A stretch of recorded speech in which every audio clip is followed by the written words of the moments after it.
Financial markets పై పట్టు సాధించాలనుకునే వాళ్ళు Revanth conduct చేసే వెబినార్ కోసం ఈ నెంబర్ కి కాల్ చేయండి. సుమన్ టీ ప్రేక్షకులకు నమస్కారం. నేను మీ రేవంత్ చలమల.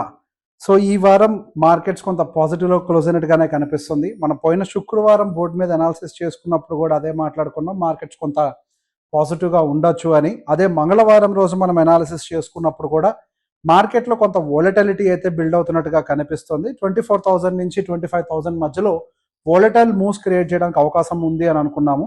సో అనుకున్నట్టుగానే మనకి ఆర్బీఐ రిలేటెడ్ ఏదైనా ఎక్స్పెక్టేషన్స్ వల్లనో ఏంటో మనకు ఐడియా లేదు, కానీ బట్ ఫైనల్లీ వోలటాలిటీ అయితే మాత్రం ఎవ్రీ ట్రేడింగ్ సెషన్లో, ఒక శుక్రవారం తప్పించి ఎవ్రీ ట్రేడింగ్ సెషన్లో మనకి హ్యూజ్ వోలటాలిటీ అయితే మార్కెట్లో బిల్డ్ అయింది.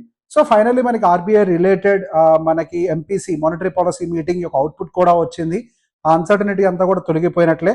సో బేసిక్గా మనకి మానిటరీ పాలసీ యొక్క అవుట్పుట్, అంటే ఆర్బీఐ మానిటరీ పాలసీ యొక్క అవుట్పుట్ ఏంటి అని మనం గమనిస్తే, వాళ్ళు మనం ఎక్స్పెక్ట్ చేసినట్టు కానీ వాళ్ళు ఇంట్రెస్ట్ రేట్ కట్స్ అనేవి అయితే చేయలేదు. వాళ్ళు ఇంకా సేమ్ స్టాండ్లో మెయింటైన్ అవుతున్నారు. కాకపోతే మనకి సిఆర్ఆర్, సో క్యాష్ రిజర్వ్ రేషియోస్లో మాత్రం ఒక 50 బేసిస్ పాయింట్స్ కట్స్ని అయితే విధించారు. సో లాస్ట్ టైం కూడా మనకి డౌట్ ఉండేది. సో బేసిక్గా మనకు ఒకవైపు ఏమో జీడిపి డేటా ఏమో వీకెన్ అవుతోంది, అదే ఇన్ఫ్లేషన్ డేటా ఏమో పెరుగుతోంది.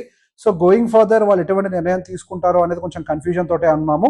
కాకపోతే ఇప్పుడు ఆ కన్ఫ్యూజన్ పోయింది. సో వాళ్ళు ఈ రకమైన నిర్ణయం తీసుకోవడానికి అందరూ చెప్తున్నారు ఇప్పుడు ఒక 50 బేసిస్ పాయింట్స్ అది సిఆర్ఆర్ తగ్గించారు, కాకపోతే ఇంట్రెస్ట్ రేట్ కట్స్ అయితే చేయలేదు అని. సో దాని వెనకాల రీజన్ ఏంటో కూడా ఒకసారి మనం గమనిస్తే, ఒకవైపుగా జీడిపి ఏమో వీక్ అవుతుంది. సో జీడిపి వీక్ అవుతున్నప్పుడు మార్కెట్లోకి కొంతవరకు లిక్విడిటీని పెంచే ప్రయత్నం చేస్తారు. లిక్విడిటీని పెంచడానికి కేవలం ఇంట్రెస్ట్ రేట్ డైరెక్ట్గా కట్ చేయాల్సిన అవసరం లేదు. క్యాష్ రిజర్వ్ రేషియోస్ని కట్ చేసుకుంటూ వెళ్ళినా కానీ దాదాపుగా 1,00,000 నుంచి 1,50,000 కోట్ల వరకు కూడా కొంత లిక్విడిటీ ఇన్ఫ్యూజ్ చేయడానికి అవకాశం ఉంటుంది అనే ఉద్దేశంతో ఆ నిర్ణయం తీసుకొని ఉండొచ్చు. అదే ఒకవేళ ఇన్ఫ్లేషన్ కనుక మనము కంట్రోల్లోకి తెచ్చుకోకపోతే, అంటే ఒకవేళ మనము ఇంట్రెస్ట్ రేట్స్ని కట్ చేస్తే కనుక ఇన్ఫ్లేషన్ కంట్రోల్లోకి రాదు, అప్పుడు ఇంకా సిచ్యువేషన్స్ వర్స్టన్ అవుతాయి అన్న ఒక ఉద్దేశంతో మేబీ ఇంట్రెస్ట్ రేట్ కట్స్ అనేవి చేయకుండా సిఆర్ఆర్ ఒకటే, అంటే క్యాష్ రిజర్వ్ రేషియోస్లో మాత్రమే వాళ్ళు ఒక స్టాండ్ అయితే తీసుకున్నారు. అదొకటే కాకుండా జీడిపి రిలేటెడ్గా కూడా వాళ్ళ ఫోర్కాస్ట్ అయితే తగ్గించుకున్నారు. ఇంతకుముందు వాళ్ళ ఫోర్కాస్ట్ 7.2% ఉండేది, దాన్ని ఇప్పుడు దాదాపుగా 6.2% అయితే తీసుకొచ్చారు. ఇన్ఫ్లేషన్ ఫోర్కాస్ట్ని కూడా మార్చారు, అది 4.5 నుంచి 4.8%గా పెంచారు. సో మనకి ప్రీవియస్గా ఎప్పుడైతే 7.2% ఫోర్కాస్ట్ అనేది ఉందో అప్పుడు మన ఇండియన్ మార్కెట్స్ అంతా కూడా బులిష్గా మూవ్ అయ్యాయి. There is a very good chance for India to grow. Yes, ఇప్పటికీ ఛాన్సెస్ ఉన్నాయి. ఫోర్కాస్ట్ కట్ చేసినంత మాత్రాన మన ఇండియా గ్రో అవ్వదు అని కాదు, కాకపోతే ఇంతకుముందు ఏ స్పీడ్ అయితే చూసామో ఆ స్పీడ్ డెలివరీ అయితే ఉండకపోవచ్చు అనేది మనకి ఇండికేషన్ అయితే చెప్తోంది. సో ఇన్ఫ్లేషన్ కూడా కొంచెం పెరుగుతుంది కాబట్టి ఇన్ఫ్లేషన్ అనేది 4% బిలో వచ్చేంత వరకు కూడా సో ఆర్బీఐ మేబీ మనకి ఇంట్రెస్ట్ రేట్ కట్స్ని అయితే తీసుకోకపోవచ్చు అనేది ఒక స్టాండ్ కింద కనిపిస్తుంది.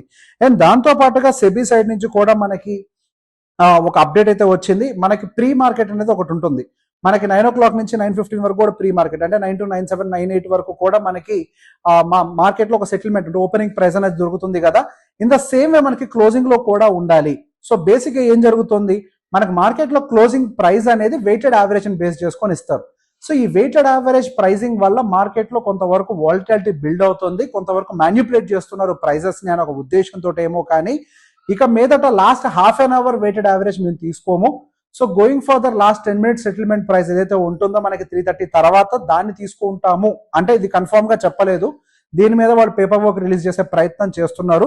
సో గోయింగ్ ఫర్దర్ 3:30 వరకు, 3 to 3:30 మధ్యలో ఉండేటువంటి వెయిటెడ్ యావరేజ్ ప్రైస్ అయితే ఇంకా మీదట సెటిల్మెంట్ ప్రైస్ గా తీసుకోకపోవచ్చు అనే విషయం అయితే మనకు అర్థమవుతుంది.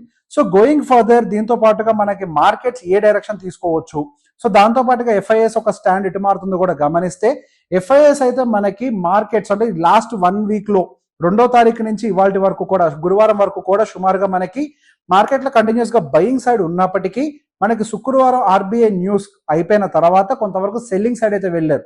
దాదాపుగా 1,800 crores వరకు కూడా సెల్ చేశారు. అట్ ద సేమ్ టైం మనకి డిఐ సైడ్ నుంచి అయితే కొంత బై సపోర్ట్ అయితే కనిపించింది. మనకి లాస్ట్ 1 week యావరేజ్ చూసుకుంటే, అంటే లాస్ట్ మన ఈ డిసెంబర్ మంత్ యావరేజ్ చూస్తే మనకి ఓవరాల్ గా అటు ఎఫ్ఐ సైడ్ నుంచి కానీ డిఐ సైడ్ నుంచి అయితే కానీ మనకి పాజిటివ్ డేటానే కనిపిస్తుంది. దాదాపుగా పుట్ టుగెదర్ 13,000 కోట్లు, 13,700 కోట్ల వరకు కూడా బయ్యింగ్ ఉన్నట్టుగా ఇద్దరు వైపు నుంచి అయితే కనిపిస్తుంది. ఇక్కడ మనకి నెక్స్ట్ ఎఫ్ఐఎస్ యొక్క సెల్లింగ్ ఆగుతుందా లేదా అనేది ఒక పెద్ద ప్రశ్న. సహజంగా మనకు ఆర్బీఐ న్యూస్ తర్వాత ఎటువంటి యాక్టివిటీ వాళ్ళు తీసుకుంటారు అని గమనిస్తే వాళ్ళు కొంతవరకు నెగిటివ్ యాక్టివిటీ తీసుకున్నారు. So going further we have to see ఆ నెగిటివ్ యాక్టివిటీ అయితే కంటిన్యూ అవుతుందా లేదా అని. అదే మనకి ఆప్షన్ చైన్ డేటా మనకు ఓఐ అంటే మనకు ఓపెన్ ఇంట్రెస్ట్ డేటా కనుక గమనించినట్లయితే మార్కెట్లో హయ్యర్ సైడ్ పొటెన్షియాలిటీ అనేది కొంచెం తక్కువగా కనిపిస్తుంది. 25,000 అనేది స్ట్రాంగ్ రెసిస్టెంట్ గా యాక్ట్ అవ్వడానికి అయితే అవకాశం ఉంది. సో బేసిక్ గా మనం రీసెంట్ స్వింగ్ కనుక చూసుకున్నట్లయితే అంటే ప్రీవియస్ గా మేక్ చేసిన హై నుంచి ఇప్పుడు మేక్ చేసినటువంటి లో వరకు అంటే 26,200 నుంచి మనకు అదే విధంగా 23 ఆల్మోస్ట్ మనకి 23,300 వరకు కూడా వచ్చింది కదండి. దాని యొక్క 50% ఫిబొనాచి రిట్రేస్మెంట్ అయితే క్రాస్ చేయడానికి ట్రై చేస్తుంది కానీ మార్కెట్ సస్టైన్ కావట్లేదు. సో ఇక్కడ అగైన్ 50% రిట్రేస్మెంట్ వచ్చింది కాబట్టి కొంతవరకు ఏమైనా ప్రాఫిట్ బుకింగ్ కూడా వచ్చే అవకాశం ఉంటుంది. సో మన మార్కెట్లో డైరెక్షన్ ఉంటుంది అని నేను చెప్పట్లేదు, అక్కడి నుంచి కిందకు పడుతుందని కూడా కాదు. టెక్నికల్ గా కొంతవరకు ప్రాఫిట్ బుకింగ్ వచ్చి అక్కడ స్టెబిలైజ్ అయిన తర్వాత మార్కెట్ ఏ డైరెక్షన్ తీసుకుంటుంది అన్న ఒక విషయాన్ని అయితే నిర్ణయం తీసుకోవచ్చేమో, maybe we don't know. So దాంతో పాటుగా మనం యుఎస్ కి సంబంధించిన ఫెడ్ ఇంట్రెస్ట్ రేట్ కట్స్ ఎలా ఉంటాయో కూడా గమనించాలి. ఫెడ్ ఇంట్రెస్ట్ రేట్ కట్ అయితే మనకి డిసెంబర్ లో ఉంటుంది అని చెప్పేసి రీసెంట్ గా ఫెడ్ చైర్మన్ కామెంటరీస్ లో అయితే వినిపిస్తుంది. కాకపోతే ఎకనామిక్ స్టెబిలిటీ గోయింగ్ ఫర్దర్ ఎలా ఉంటుంది అన్న దాని మీద మాత్రం ఎటువంటి క్లారిటీ లేదు. జాబ్స్ డేటా కూడా రాబోతుంది, ఈ జాబ్స్ డేటా కూడా మనం గమనిస్తూ ఉండాలి. ఫెడ్ ఇంట్రెస్ట్ రేట్ కట్స్ తర్వాత ఫెడ్ చైర్మన్ ఎటువంటి కామెంటరీని చేస్తారు అన్న దాన్ని బట్టి మార్కెట్ లో మరి కొంత వాలటిలిటీ బిల్డ్ అవడానికి అయితే ఎక్కువ అవకాశాలు కనిపిస్తున్నాయి. సో మనకి రీసెంట్ గా లాస్ట్ 1 వీక్ లో గమనించినట్లయితే మేజర్ గా ప్రైవేట్ బ్యాంక్స్ అండ్ దాంతో పాటుగా ఐటీ సెగ్మెంట్ మార్కెట్ ని ఎక్కువగా సపోర్ట్ చేసింది. మనకి సోమవారం నుంచి శుక్రవారం వరకు కూడా మనకి దాదాపుగా Nifty 294 points hire side close అయినట్లయితే దాదాపుగా HDFC bank 87 points, LT 43 points, TCS 38, ICICI 38, Infosys 34, axis 30, SBI 23. మీరు గమనించినట్లయితే మొత్తం బ్యాంకింగ్ సెగ్మెంట్ అండ్ ఎక్కువగా ఐటీ సెగ్మెంట్ మాత్రమే కాంట్రిబ్యూషన్లు ఎక్కువగా ఉంది. సో గోయింగ్ ఫర్దర్ మనం అనుకున్నట్టుగానే కొంతవరకు ఏమైనా ఫైనాన్షియల్ ఇన్స్టిట్యూట్స్ నుంచి స్టెబిలిటీ రావచ్చు, బ్యాంక్స్ నుంచి, అటు ప్రైవేట్ బ్యాంక్స్ నుంచి కానీ లేకపోతే ఐటీ సెగ్మెంట్ నుంచి కానీ. సో మార్కెట్ ని కరెంట్ గా ఏది ప్రొటెక్ట్ చేస్తుంది అని అంటే పర్టికులర్ గా banking segment and IT segment. So going further వీటిలో ఈ స్టెబిలిటీ కంటిన్యూ అవ్వడానికి అయితే అవకాశం ఉంది. ఏ కొద్దిగా interest rate cut going further వచ్చినా కానీ మనకి ఇక మీదట ప్రైవేట్ బ్యాంక్స్ లో కానీ ఫైనాన్షియల్ సెగ్మెంట్ లో కానీ అదేవిధంగా ఐటీ సెగ్మెంట్ లో కూడా కొంతవరకు స్టెబిలిటీ వచ్చే అవకాశాలు కనిపిస్తున్నాయి.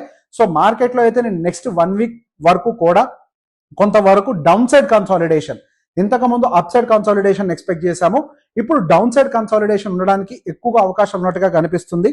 ఇన్ బిట్వీన్ ఏమైనా డేటాస్ కనుక చేంజ్ అయినట్లయితే నేను దానికి సంబంధించి అప్డేట్ ఇచ్చే ప్రయత్నం చేస్తాను. సో ఈ వీడియో కనుక మీకు నచ్చినట్లయితే మీ వాళ్ళందరికీ షేర్ చేయండి. Thank you very much.